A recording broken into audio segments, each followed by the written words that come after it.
Bueno, mis queridos hermanos y hermanas, me entristece decir que esta será nuestra última sesión de la Escuela Ancla. Se fue el tiempo volando. Uno ni siquiera se da cuenta a dónde se fue el tiempo. Pero va a llegar el momento en que nos vamos a sentar a los pies del Señor Jesús y vamos a estudiar por la eternidad. La clave es que lleguemos allá.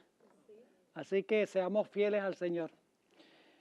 Quiero mencionarles que hay muchas cosas en el sílabo que nosotros no hemos estudiado. Cosas importantes. No las hemos estudiado porque no hubo suficientes horas en esta clase para estudiarlas. Pero la buena nueva es que ustedes tienen todo este material en el manual.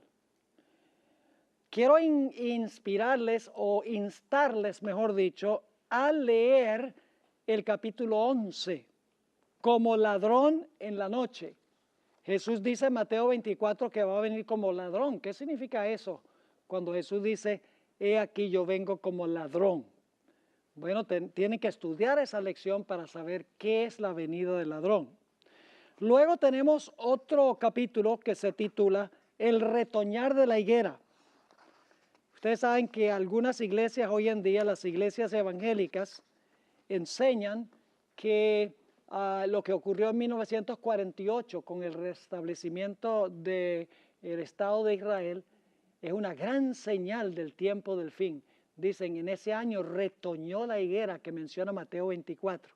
Jesús dijo, cuando veas la higuera retoñar, entonces tú puedes saber que el fin está cerca. Entonces ellos dicen, la higuera es un símbolo de Israel y el retoñar es el restablecimiento de la nación de Israel en 1948. Este capítulo demuestra que esa teoría no funciona. Este capítulo es muy importante para tratar con evangélicos y pentecostales, con carismáticos que tienen ese concepto de la importancia del año 1948. Y entonces el capítulo, los tiempos de los gentiles, qué tremendo capítulo ese, vitalmente importante. No tenemos tiempo de estudiar ese capítulo, los tiempos de los gentiles, que se menciona en Lucas 21, en uno de los pasajes paralelos a Mateo 24, se encuentra esa expresión, los tiempos de los gentiles. Y luego tenemos otro capítulo que no pudimos estudiar, la última abominación. Aquí comparo lo que sucedió en la destrucción de Jerusalén la primera vez y la segunda vez con lo que va a suceder al final de la historia. Así que ojalá puedan estudiar ese capítulo, la última abominación, que es el capítulo número 14. Se dan cuenta que falta mucho por estudiar. Ojalá que no lleven el sílabo y lo archiven. Ojalá que lo lleven. Algunos de ustedes vinieron de otros países, vinieron de El Salvador, de Guatemala, creo que de México. Sería buena idea. Algunos vinieron de muy lejos, de Los Ángeles. Bueno, no es muy lejos, pero es bastante lejos. Cuando estén en el avión de regreso a sus países, lleven el sílabo, estudien el sílabo en el avión y es una buena oportunidad de testificar, porque la gente va a mirar el retoñar de la higuera. ¿Y qué es eso? Entonces les da la oportunidad de hablar con ellos sobre la clase y sobre los eventos finales. Así que ojalá que ustedes puedan estudiar esto. También para aquellas personas que van a ver estas presentaciones por televisión y por DVD, quiero animarles que llamen a nuestro ministerio Secrets Unsealed para conseguir el sílabo. Si van a conseguir los DVDs, consíganse el sílabo. Y si lo van a ver en YouTube, donde ponemos todo nuestro material, también consigan el sílabo, que tiene mucho más material que lo que hemos podido cubrir en los 12 temas de la serie que hemos estudiado aquí en clase. Bien, ahora sí vamos a ir a la página 165, viviendo a la expectativa. ¿Qué debemos hacer mientras esperamos la venida del Señor Jesús? En Mateo 24, Jesús primero dio las señales de su venida y luego dio dos analogías para ilustrar cómo podemos saber que la venida de Jesús está cerca, aún a las puertas. Esas dos analogías o ilustraciones son la higuera y los días de Noé, que son dos de los capítulos que mencioné que no pudimos estudiar aquí en clase. Luego, después de esto, en Mateo 24 y en Mateo 25, el Señor Jesucristo insta a sus seguidores y le advierte a sus seguidores cómo deben comportarse antes de que Cristo venga. Es decir, Cristo da las señales y luego después de dar las señales que indican que está a las puertas, entonces Jesús da una serie de parábolas sobre cómo debemos nosotros vivir cuando estamos esperando la venida del Señor Jesús. Y básicamente esta enseñanza aparece en 3 parábolas de Jesús. La del siervo infiel, las 10 vírgenes y la parábola de los corderos y los cabritos. Eso cubre el resto de Mateo 24 al final del capítulo y el capítulo 25. Ahora, no sé si vamos a poder cubrir todo el material de estas 3 parábolas, pero vamos a continuar hasta donde nos permita el tiempo. La primera parábola que encontramos después de las señales de Mateo 24 es la parábola del siervo prudente y fiel. Vamos a leer Mateo 24, 42 al 51 para que puedan tener la imagen clara en su mente. Mateo 24, 42 al 51. ¿Quién es, pues, el siervo fiel y prudente? Ahora voy a interpretar esta parábola a medida que estamos avanzando. El siervo fiel y prudente representa los líderes de la iglesia. Los líderes de la iglesia. Así que dice, ¿quién es pues el siervo fiel y prudente al cual puso su Señor, el Señor aquí representa a Jesús, sobre su casa? ¿Cuál es la casa de Dios? La iglesia, dice Pablo en 1 Timoteo 3:15, la iglesia es la casa de Dios. Así que encontramos aquí que Jesús coloca líderes en su iglesia para que les dé el alimento a tiempo a los que están en la casa. ¿Qué es el alimento que deben dar los líderes? El pan. ¿Y qué representa el pan? La palabra de Dios. Versículo 46.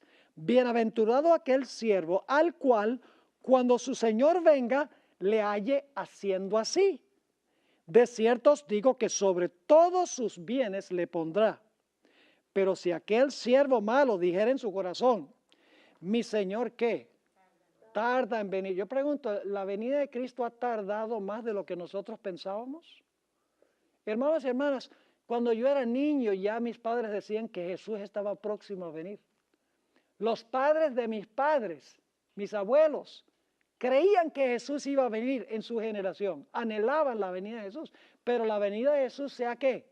Tardado. Ahora, cuando se tarda la venida, ¿qué tenemos la tendencia de hacer? Tenemos la tendencia de cansarnos, de perder la esperanza, de conformarnos al mundo.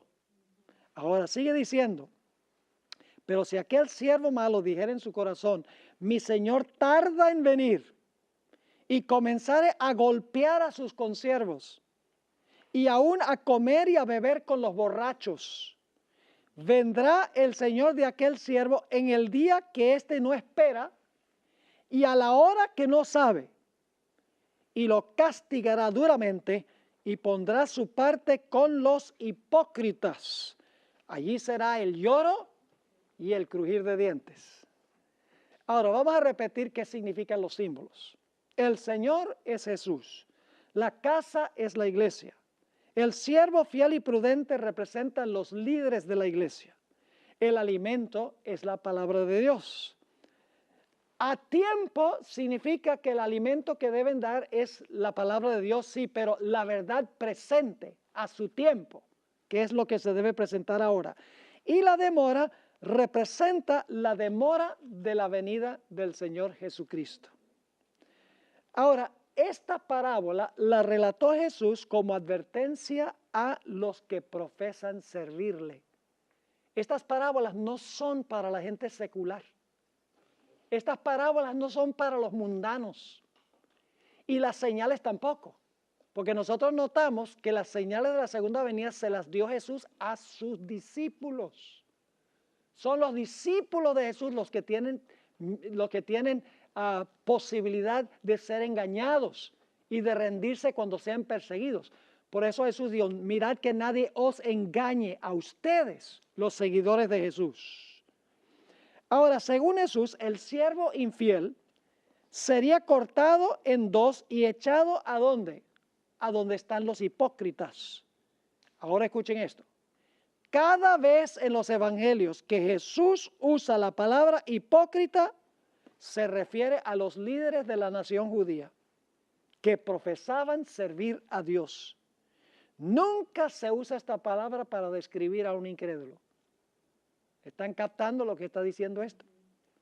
Ahora, la palabra hipócrita en griego significa un actor que aparenta lo que no es. Es decir, el siervo de esta parábola es un falso creyente.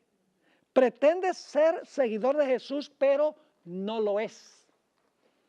En Mateo 15:7, Jesús se refirió a los líderes judíos con la palabra hipócritas, porque le honraban con sus labios, pero su corazón estaba lejos de él. Mis hermanos y hermanas, el punto clave en todas estas parábolas que contó Jesús en Mateo, la última parte de Mateo 24 y en Mateo 25, es que los profesos seguidores de Jesús podrían ser tomados por sorpresa por el cierre de la puerta de la gracia y la segunda venida del Señor Jesucristo. La mayoría de los cristianos creen que pueden prepararse hasta el momento de la segunda venida de Jesús. No se dan cuenta que si no están listos para cuando se cierre la puerta de la gracia, no van a estar listos tampoco para la segunda venida del Señor Jesucristo. El mensaje de estas parábolas se aplica a los que profesan creer en Jesús. Jesús estaba explicando cómo estar listos de tal manera que no seamos tomados por sorpresa. ¿Vale la pena entonces que estudiemos estas parábolas? ¿De qué vale conocer todas las señales? Y es importante porque las estudiamos. ¿De qué vale estudiar todas las señales y saber cuáles van a ser las señales si nosotros no hacemos caso a las parábolas que nos dicen cómo prepararnos para el cierre de la gracia y la venida de Jesús? Ahora voy a leer una cita de la hermana White un poco larga, donde ella comenta sobre esta parábola, para que ustedes capten lo que Cristo quiso enseñar. Se encuentra en Testimonios para la Iglesia, tomo 5, páginas 95 y 96. Aquel siervo malo que dice en su corazón, mi Señor tarda en venir, profesa estar aguardando a Cristo. Es lo que hemos dicho, ¿verdad? Dice, yo soy fiel seguidor de Jesús. Es un siervo exteriormente dedicado al servicio de Dios, mientras que en su corazón ha cedido ¿a quién? A Satanás. No niega abiertamente la verdad, como el escarnecedor, sino que revela en su vida el sentir de su corazón, a saber que la venida del Señor se tarda. La presunción lo vuelve, ¿qué cosa? Negligente. No rechaza, pero se vuelve negligente de los intereses eternos. Acepta las máximas del mundo y se conforma a sus costumbres y prácticas. Se vuelve un ¿qué? Mundano con nombre de cristiano. En él predominan el egoísmo, el orgullo mundanal y las ambiciones. Temiendo que sus hermanos ocupen un puesto más elevado que él mismo, empieza a hablar despectivamente de sus esfuerzos y a impugnar sus motivos. Así hiere a sus consiervos. ¿Recuerdan la parábola que herían? Que este siervo hería a sus consiervos. Significa que habla mal de ellos y trata de arruinar su reputación. A medida se aparta del pueblo de Dios, se une más y más con los impíos. Se lo encuentra comiendo y bebiendo con los borrachos, uniéndose con los mundanos y participando de su espíritu. Así queda adormecido en una seguridad carnal y vencido por la indiferencia y la pereza. Su mal se inició cuando comenzó a descuidar la vigilancia y la oración secreta. Ahora fíjense que hay un proceso. Primer paso en el proceso, comenzó a descuidar la vigilancia y la oración secreta. Luego, sacrificó otros deberes religiosos y así se abrió la puerta para todos los pecados que siguieron. Cada cristiano será asaltado por tres cosas, noten. Por las seducciones del mundo, esas son tentaciones externas. Los clamores de la naturaleza carnal, esas son las tentaciones de la carne. Y las tentaciones directas de Satanás. Nadie está seguro. Cualquiera que haya sido nuestra experiencia, por elevada que sea nuestra posición, necesitamos velar y orar de continuo. Debemos ser dominados diariamente por el Espíritu de Dios o seremos dominados por Satanás. Qué tremendo comentario sobre esta parábola del Señor Jesús.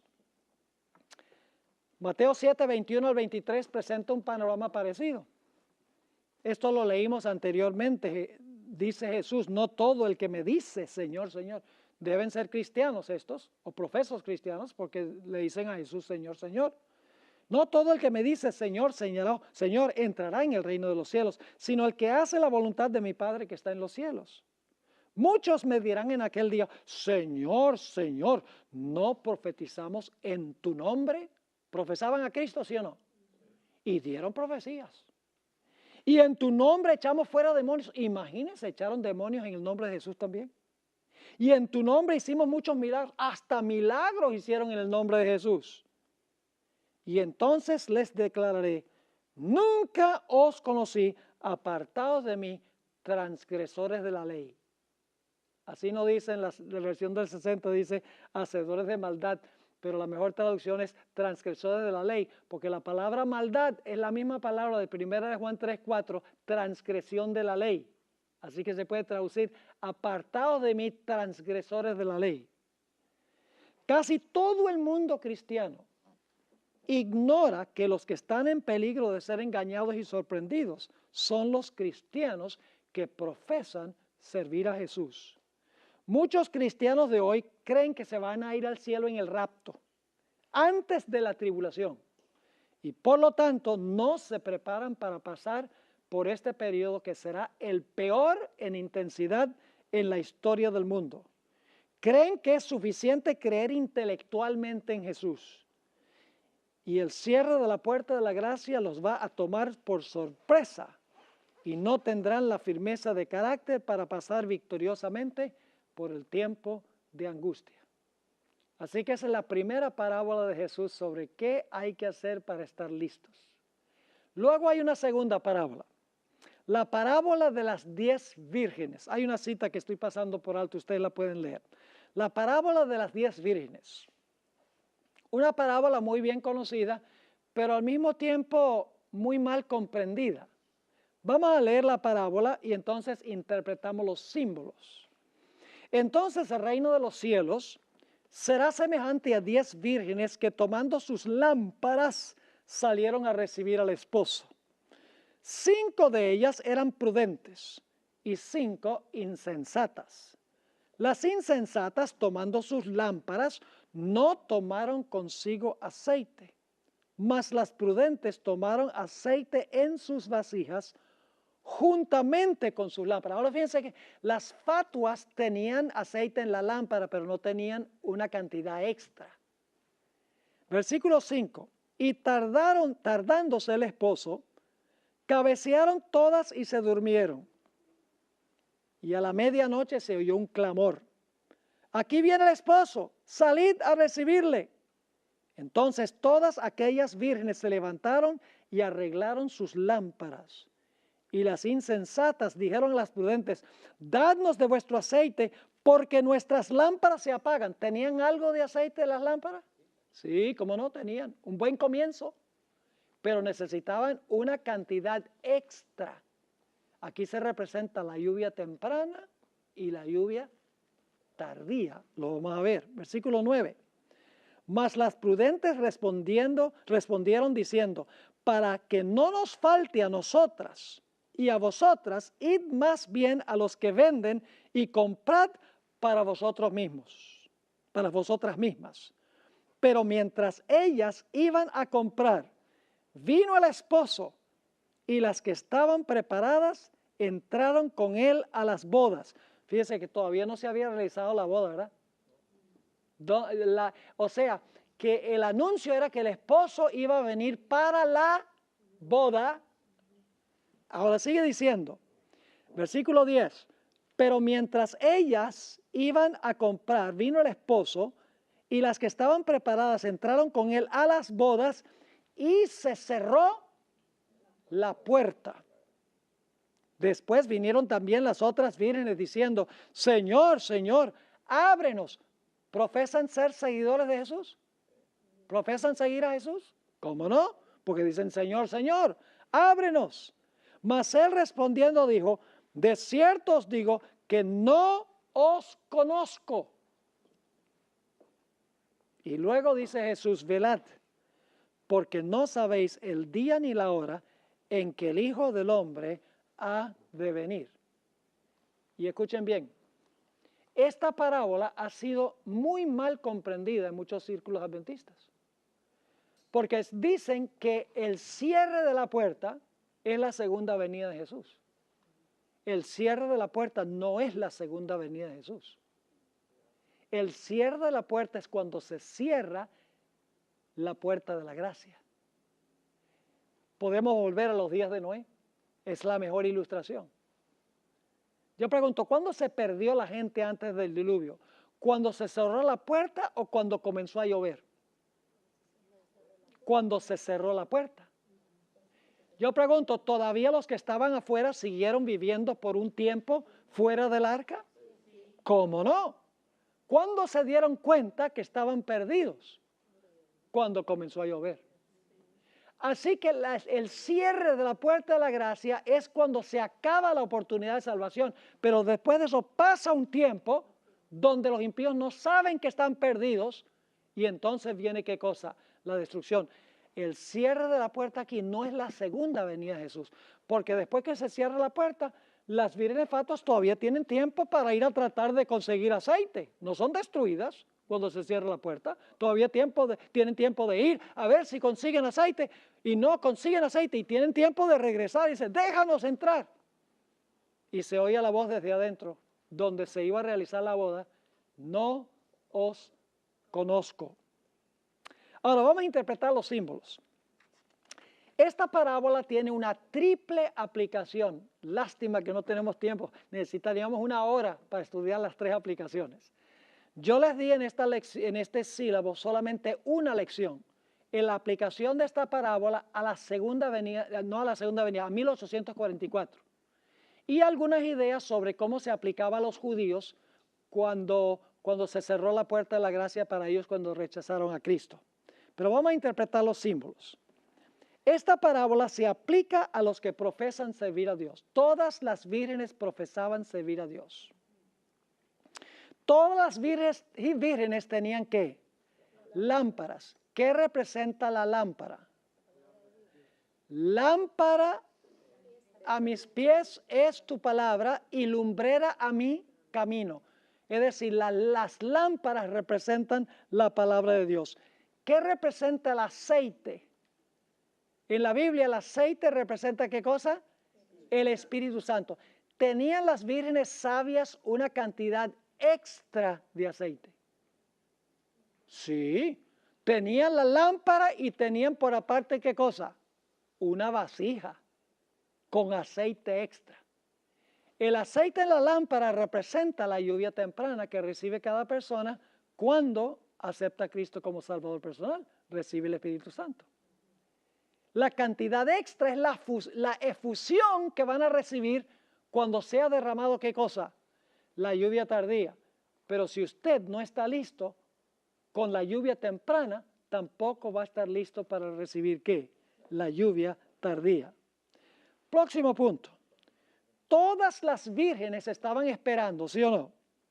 Que llegara el novio para la celebración de la boda. Todas profesaban esperar el novio venir para la boda.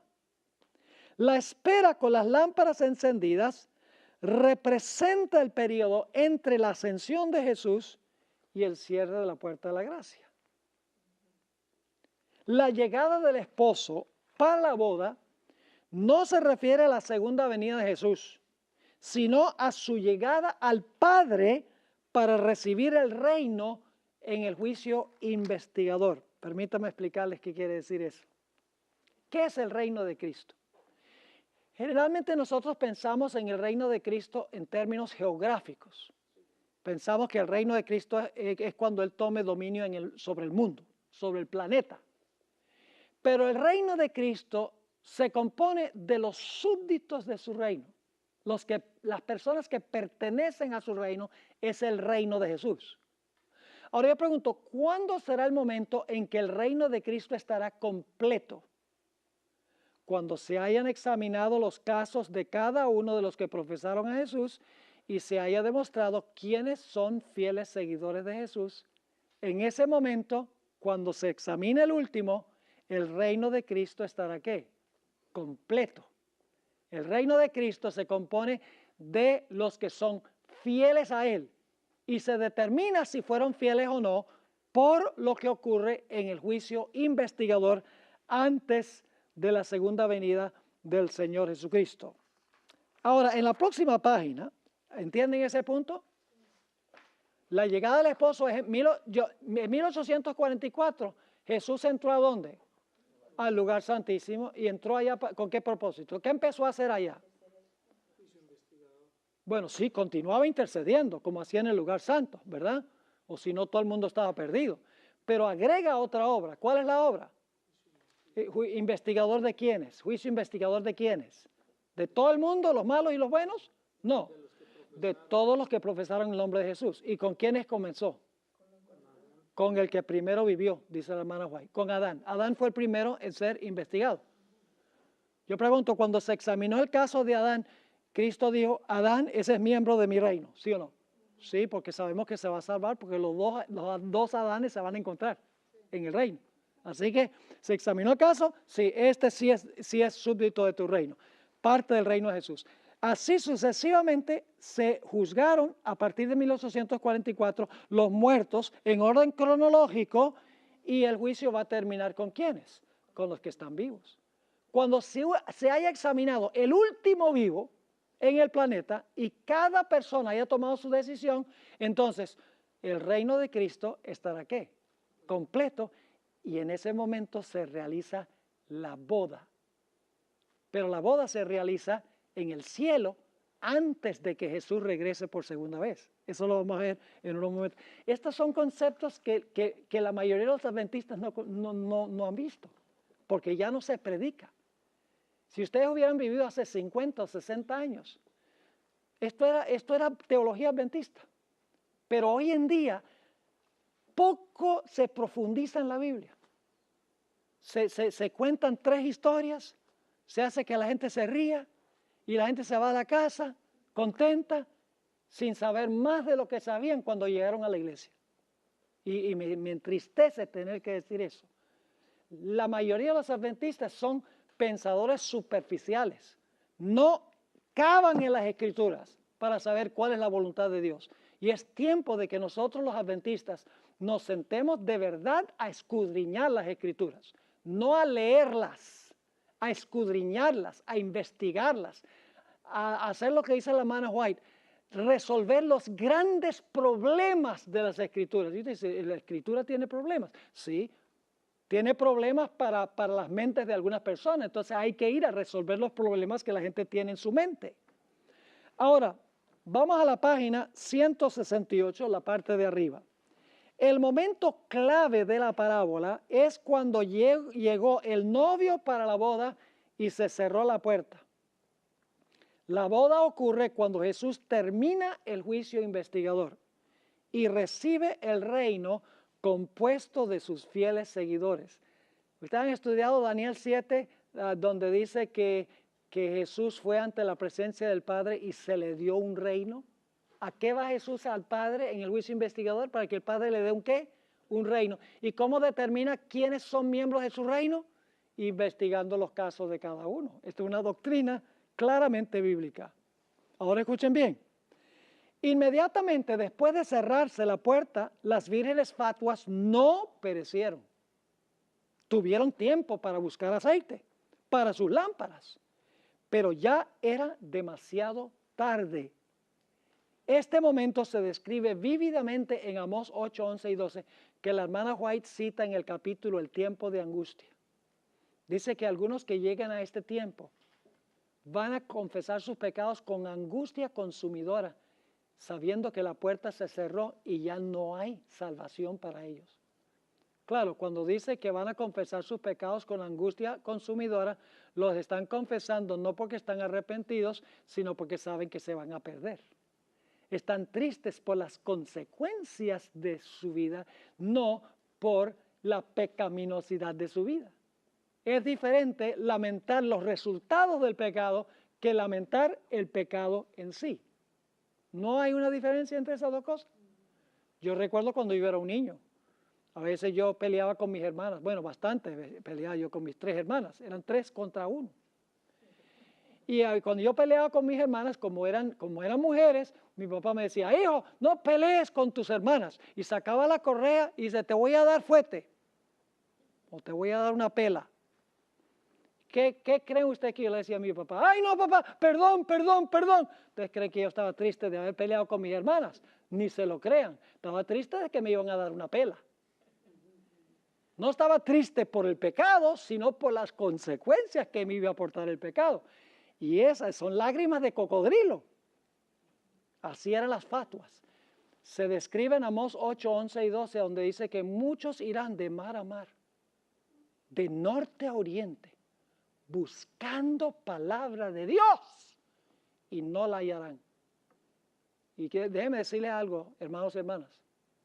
Nosotros pensamos, bueno, tengo que estar listo para cuando se cierre la puerta de la gracia del mundo. Pero escuchen bien, si usted se llegase a morir ahora, su puerta se cerró. Aunque no llegue al cierre de la puerta de la gracia para todo el mundo, cuando nosotros nos morimos, that's it. Se acabó. Por eso debemos estar listos ¿cuándo? Cada instante de nuestra vida tenemos que estar conectados con Jesús. Si no, es a riesgo de nuestra propia existencia espiritual y eterna.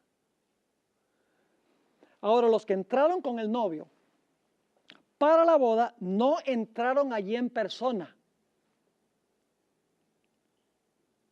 ¿Me están entendiendo? Esto es algo que tampoco la mayoría de los adventistas, cuando uno dice esto, dice, ¿qué? ¿Usted recuerda la historia del hombre que entró a la boda sin el manto? La historia que contó Jesús. Está en Mateo 22, 1 al 14. Dice que el esposo estaba ahí, se empezaron a examinar los mantos, ese es el juicio, para ver quién en verdad se cubrió con la justicia de Cristo. Y dice que viene y mira, en realidad una mejor traducción es examina, y se da cuenta que hay un tipo ahí que no tiene el manto de boda. ¿Cuándo creen ustedes que esto está pasando? ¿Será que eso tiene que ver con, después de la segunda venida, está toda esta gente en el reino, en el cielo, y entonces Jesús ahora viene a examinar los mantos y dice, oye, ¿cómo entraste tú al cielo? No, nadie va a entrar al cielo que no esté listo. Estamos allá porque estamos en los libros. Nuestro nombre está allá y nuestro registro está allá. Lo que se examina allá es nuestro registro. En ese sentido estamos allá. Pero físicamente estamos ¿dónde? Aquí. Y saben, por eso la Biblia dice que debemos estar listos para cuando Jesús regrese de la boda. En Lucas 12. Si tenemos que estar listos cuando Jesús regrese de la boda, no estuvimos ahí para la boda. Ahora sigamos aquí. Los que entraron con el novio para la boda no entraron allí en persona. Hicieron acto de presencia por medio de su nombre en el libro de la vida. Esto se denota en Lucas 12, 35 y 36, a donde Jesús regresa de las bodas para reunir a sus fieles. Ahora, si regresa de las bodas para reunir a sus fieles, entonces no estuvieron allí para la boda. Y también se denota por la parábola de la fiesta de bodas en Mateo 22 y el versículo 1 al 14. La clave, mis hermanos y hermanas, es orar, invertir, trabajar, velar y revelar el amor de Jesús durante el tiempo de espera. Porque si no, la puerta se puede cerrar cuando menos esperamos y Cristo dirá las palabras: no os conozco, apartaos de mí, obradores de maldad. Las vírgenes fatuas representan cristianos falsos. El cierre de la puerta en el versículo 13, repito, no se refiere a la segunda venida, sino al cierre de la gracia. Después que Jesús haya purificado el lugar santísimo, el lugar santo y el atrio, regresa a su Padre y luego se cambia sus vestiduras. Obviamente no vendría su Padre si ya estaba con el Padre en el lugar santísimo. Tiene que haber salido del lugar santísimo a purificar el lugar santo y el atrio para luego regresar a su Padre. Ahora ustedes pueden estudiar la siguiente sección, la aplicación a los judíos y a los mileritas. Esa es una fascinante explicación de cómo la parábola de las 10 vírgenes se cumplió en ese tiempo específicamente. Pero ahora necesitamos ir a la parábola de los talentos. Y yo creo que esto es lo último que vamos a estudiar, porque no vamos a alcanzar a estudiar la prueba de la verdadera religión, que es la parábola de las ovejas y los cabritos. Pero vamos a ver cómo nos va. Mateo 25, 14 al 30. Porque el reino de los cielos es como un hombre que yéndose lejos, ¿quién es ese hombre? Jesús. Vamos a leer la parábola y luego vamos a interpretar los símbolos. El reino de los cielos es como un hombre que yéndose lejos llamó a sus siervos y les entregó sus bienes. ¿De quiénes eran los bienes? ¿De quién son la propiedad? Oh, no, de este hombre. No son propiedad del que recibió esto, sino del que lo dio. Versículo 15. A uno dio 5 talentos, y a otro 2, y a otro 1. A cada uno conforme a su ¿qué? ¿Qué determinó cuánto recibía cada uno? Su capacidad. Y luego dice, se fue lejos.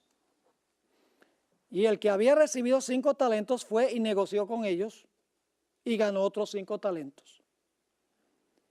Asimismo, el que había recibido 2 ganó también otros 2. Pero el que había recibido 1 fue y cavó en la tierra, escondió el dinero de su señor. ¿De quién era el dinero? No propiedad del que lo recibió, del Señor.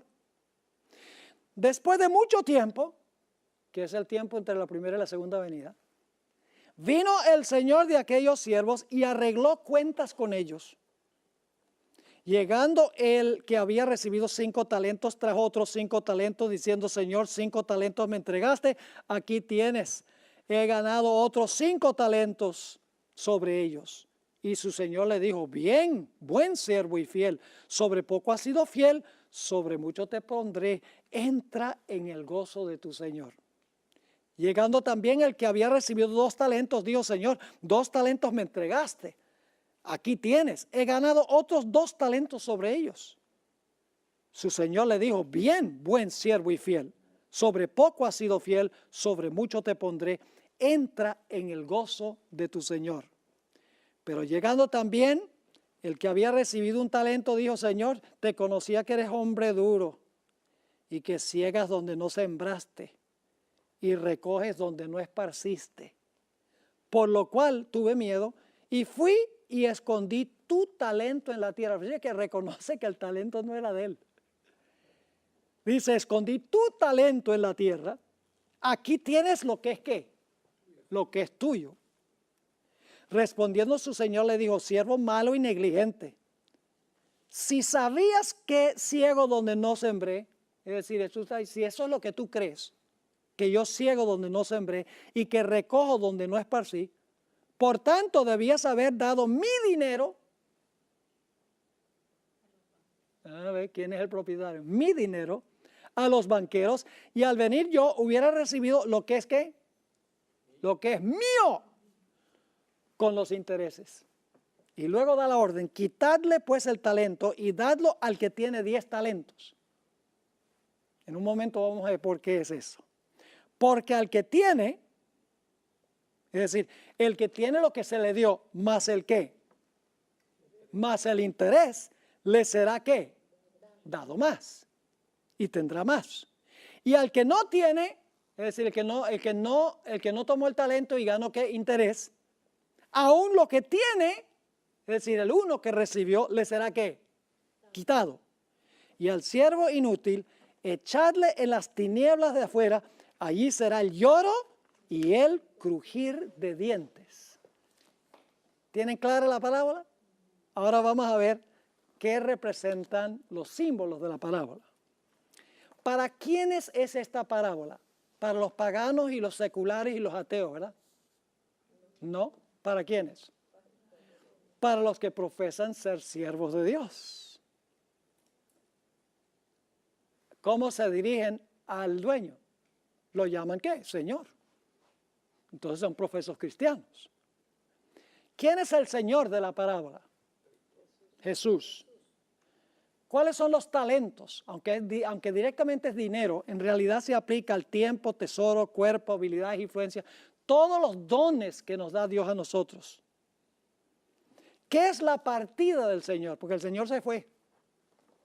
La ascensión de Jesús. ¿Quiénes son los siervos? Los que profesan ser siervos de Jesús. Los seguidores de Jesús. ¿Qué son los bienes? ¿A quién pertenecen los bienes? Constantemente en la parábola dice que los bienes no son de los que recibieron los bienes le pertenecen al que los dio, a través de toda la parábola. Les son prestados a los siervos. Ahora hablemos del número de los talentos. Los talentos se dan de acuerdo a la habilidad de darles uso.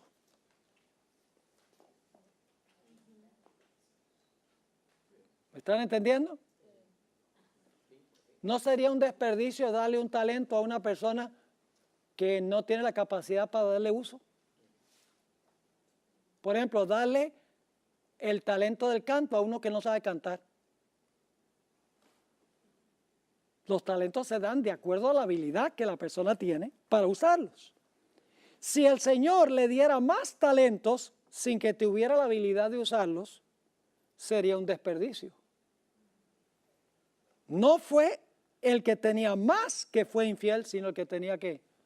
Menos. ¿Cuántos de ustedes han oído alguna vez de personas que dicen, ay, yo no sé hacer nada? Yo en la iglesia no sé hacer nada, yo no tengo ningún talento. Sabe que toda persona tiene por lo menos uno. Por lo menos uno, la parábola dice. Pero hay personas que dicen, no, yo no tengo. Y son los que más se quedan, son los que tienen menos. Ahora, sigue diciendo, no fue el que tenía más que fue infiel, sino el que tenía menos. A veces pensamos que los ricos están en mayor peligro de no usar sabiamente lo que Dios les ha dado, pero no siempre es este el caso. El siervo infiel miraba a su señor como un dictador o un capataz que se aprovechaba de sus siervos. Esto hubiera sido cierto, excepto por el hecho de que el Señor le había dado los recursos desde un comienzo. El Señor había sembrado al darle a su siervo el talento. ¿Tenía derecho de esperar frutos si el dueño le había dado lo que era de él? Lógicamente que sí. Tenía derecho de cosechar a donde él sembró. Él sembró el talento con el hombre y el hombre debería haberlo sembrado y multiplicado el talento. ¿Qué es la larga demora que hubo en la parábola entre cuando el Señor se fue y cuando el Señor viene a ajustar las cuentas? Ese es el intervalo entre la primera venida y la segunda venida de Jesús. ¿Cuál es el ajuste de las cuentas? ¿Cuándo seremos llamados a dar cuenta? Por nuestras obras.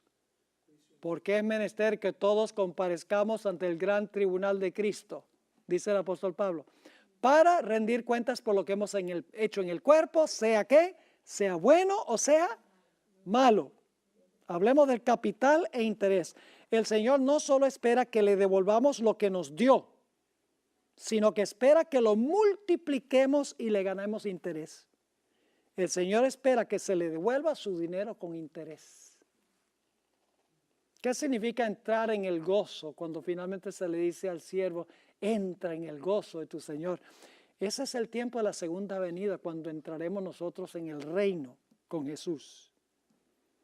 Ahora alguno dice, pero pastor, ¿por qué el que tenía 10 talentos, el que no usó el talento se le da a él? Vamos a verlo. ¿Por qué le fue dado el talento del siervo infiel al que tenía 10 talentos? La razón es muy sencilla. El inversionista sabio invierte sus bienes a donde producen los mayores dividendos. Si usted es dueño de una corporación a donde uno de los obreros duplica sus bienes, ¿a quién le confiaría usted su dinero? Al que duplicó el dinero. ¿No es así? Al que produjo más, se le da más. Por eso la expresión al que tiene se refiere al que invirtió lo que el Señor le dio más los intereses. Es decir, el que le devuelve al Señor el dinero que recibió más el interés, recibirá más. El siervo infiel que tenía un talento devolvió uno y no se le dio más. Ahora aquí viene un detalle muy interesante. Ustedes notan que el siervo infiel es echado donde es el lloro y el crujir de dientes. Escuchen bien lo que voy a decir. Sabemos que esta parábola se dirige a los profesos creyentes por el uso de la expresión lloro y crujir de dientes. Esta expresión siempre que aparece en los evangelios, Jesús lo usa para referirse a gente de la nación judía, a sus profesos seguidores. Un ejemplo de esto lo hallamos en Mateo 8, 5 al 10. Interesante esta parábola o esta historia. A donde Jesús sanó al siervo del centurión. El centurión era romano, no judío. Pero en la estimación de Jesús, el centurión judío y los judíos eran gentiles. Ahora fíjense, el centurión era judío y los judíos eran gentiles. Y usted dice, ¿cómo es eso? Este hombre tenía más fe que los propios judíos. Creyó que Jesús podía sanar su siervo con tan solo decir la palabra. En los versículos 11 y 12, inmediatamente después que Jesús sanó por su palabra, Jesús presenta las lecciones que quería que la gente aprendiera de su milagro. Afirma que el gentil era hijo del reino y los judíos literales no. Los judíos estaban seguros que se iban a sentar con Abraham, Isaac y Jacob en el reino, mientras que los gentiles quedarían desechados. Pero Jesús le dio un vuelco a la historia. El gentil se sentará con Abraham, Isaac y Jacob en el reino de los cielos porque tenía la misma fe que tenían Abraham, Isaac y Jacob. En cambio, los hijos del reino, que eran los judíos, serían echados a las tinieblas de afuera, donde es el lloro y el crujir de dientes. La misma lección la enseñó Jesús en la parábola del rico y Lázaro.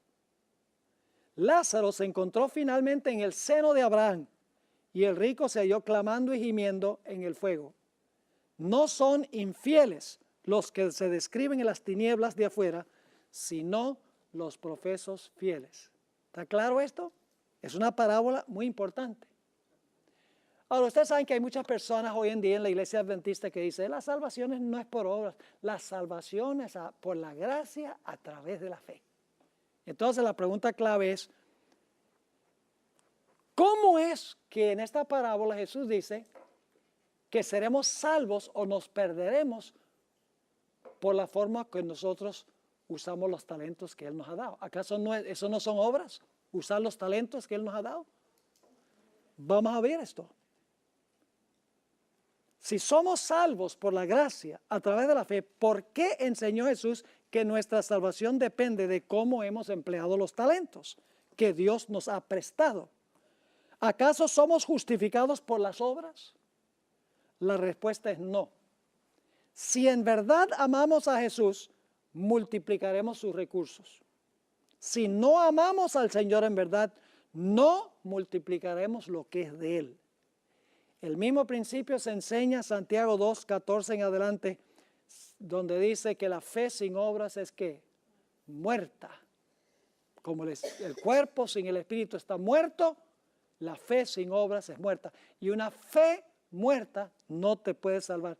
La evidencia de la fe está en las obras. El uso de los talentos no nos salva. Pero el uso de los talentos nos demuestra si en verdad hemos sido salvos. Ahora tenemos unos pocos minutos, 7 minutos, para mirar rápidamente la prueba de la verdadera religión. Mateo 25, 31 al 46. Prácticamente tenemos tiempo nada más de leer esta parábola. Lean lo que está en el sílabo para el significado pleno de la parábola. Cuando el Hijo del Hombre venga en su gloria y todos los santos ángeles con él, entonces se sentará en su trono de gloria y serán reunidas delante de él todas las naciones y apartará los unos de los otros como aparta el pastor las ovejas de los cabritos. El acto de apartar es la obra del juicio, ¿verdad? Separar a los buenos de los malos. Y pondrá las ovejas a su derecha y los cabritos a su izquierda. La izquierda es la siniestra. La derecha es el lado del favor. La izquierda es el lado del desfavor. La hermana White dice que Judas estaba sentado a la izquierda de Jesús. Ahora fíjense, dice. Y pondrá las ovejas, versículo 33, a su derecha y los cabritos a su izquierda. Entonces el rey dirá a los de su derecha: venid benditos de mi Padre, heredad del reino preparado para vosotros desde la fundación del mundo. Porque tuve hambre y me disteis de comer, tuve sed y me disteis de beber, fui forastero y me recogisteis, estuve desnudo y me cubristeis, enfermo y me visitasteis, en la cárcel y vinisteis a mí. Piedad práctica, ¿verdad? No es teoría, es práctica. Y luego, estas personas, las ovejas, ni siquiera estaban haciendo esto con interés, ni siquiera se acuerda que lo estaban haciendo. Dice en el versículo 37, entonces los justos le responderán diciendo: Señor, ¿cuándo te vimos hambriento y te sustentamos, o sediento y te dimos de beber? ¿Y cuándo te vimos forastero y te recogimos, o desnudo y te cubrimos? ¿O cuándo te vimos enfermo o en la cárcel y vinimos a ti? Señor, si nosotros vivimos en Fresno en el año 2016 y tú te fuiste al cielo en el año 31. ¿Cómo fue que te hicimos esto? Ahora fíjense lo que dice en el versículo 39, versículo 40. Y respondiendo el rey les dirá: de cierto os digo que en cuanto lo hicisteis a uno de estos mis hermanos más pequeños, a mí lo hicisteis. Cuando damos un vaso de agua se lo estamos dando a Jesús. Cuando visitamos a alguien en la cárcel, se lo estamos visitando a Jesús. Cuando oramos por un enfermo, estamos orando por Jesús. Esto es piedad práctica. Versículo 41. Entonces dirá también a los de la izquierda: apartaos de mí, malditos, al fuego eterno preparado para el diablo y sus ángeles, porque tuve hambre y no me disteis de comer, sed y no me disteis de beber, fui forastero y no me recogisteis, estuve desnudo y no me cubristeis, enfermo y en la cárcel y no me visitasteis. Este no es el pecado de comisión, este es el pecado de omisión. No solamente seremos juzgados por lo que hicimos que no deberíamos haber hecho, sino por lo que deberíamos haber hecho que no hicimos. Dice en el versículo 43, fui forastero, no me recogiste, estuve desnudo, no me cubristeis, enfermo y en la cárcel no me visitasteis. Y entonces ahora también se van a quejar los cabritos. Dice entonces también ellos le responderán diciendo: Señor, ¿cuándo te vimos hambriento, sediento, forastero, desnudo, enfermo o en la cárcel y no te servimos? Si nosotros hubiéramos sabido que tú ibas a estar en esta tierra, te hubiéramos puesto un banquete ahí al frente. Entonces le responderá diciendo: de cierto os digo que en cuanto no lo hicisteis a uno de estos más pequeños, tampoco a mí lo hicisteis. El pecado de la negligencia, el pecado de omisión, omitir lo que debemos hacer para bendecir a los sufrientes y los necesitados. Y dice: e irán estos al castigo eterno y los justos ¿a dónde? Los justos a la vida eterna. Nos quedan 3 minutos, así que vamos a ir a la página 177 y resumimos qué debemos estar haciendo en preparación para la venida de Jesús. Número 1, invertir. Noé invirtió todo lo que tenía en el arca y todo lo que invirtió se salvó. Número 2, velar, estar despiertos, estar alerta. No sea que Cristo cierre la puerta de la gracia, venga como ladrón y nos encuentre durmiendo. Número 3, orar. Orar como nunca hemos orado. Jesús dijo que debemos velar y orar. Eso fue lo que Jesús le dijo a sus discípulos que hicieran en el Getsemaní. Velen conmigo, oren para que no entren en tentación. La Biblia dice que se durmieron en vez de orar y fueron vencidos por la tentación. Próximo punto, estar listos todo el tiempo. Estar listos. Aquí les tengo una historia. Cuando yo tenía 12 años, vivíamos en Caracas y mi mamá llevó a mi hermana Jenin a Wisconsin Academy, mientras mi papá y yo nos quedamos en la casa en Caracas. Nosotros sabíamos el día y la hora en que mi mamá iba a volver a Venezuela, así que no nos preocupamos mucho por lavar la loza y limpiar la casa durante su ausencia. Pensábamos que podríamos lavar y limpiar todo justo antes que ella volviera. Pero por sorpresa, ella regresó a casa un día antes, cuando no la estábamos esperando. Y halló la casa sucia y la cocina hecha un desastre. Si hubiéramos mantenido limpia la casa y la cocina todo el tiempo, no habríamos pasado una vergüenza. Jesús nos instó a mantenernos espiritualmente limpios todo el tiempo durante su ausencia. Él nos ha revelado no nos ha revelado el tiempo en que se cerrará la puerta de la gracia, pues lo más seguro es que esperaríamos hasta última hora para prepararnos y entonces ya sería demasiado tarde. Debemos estar listos todo el tiempo. No importa si venga hoy, el año entrante o dentro de 20 años, debemos estar listos. Y finalmente, debemos tener una fe que obra. Jesús dijo en Lucas 19:13, ocupaos hasta que yo venga. Debemos estar ocupados en los negocios de nuestro Padre hasta que Jesús venga en poder y gloria. Es mi esperanza que esa sea nuestra experiencia al concluir esta clase.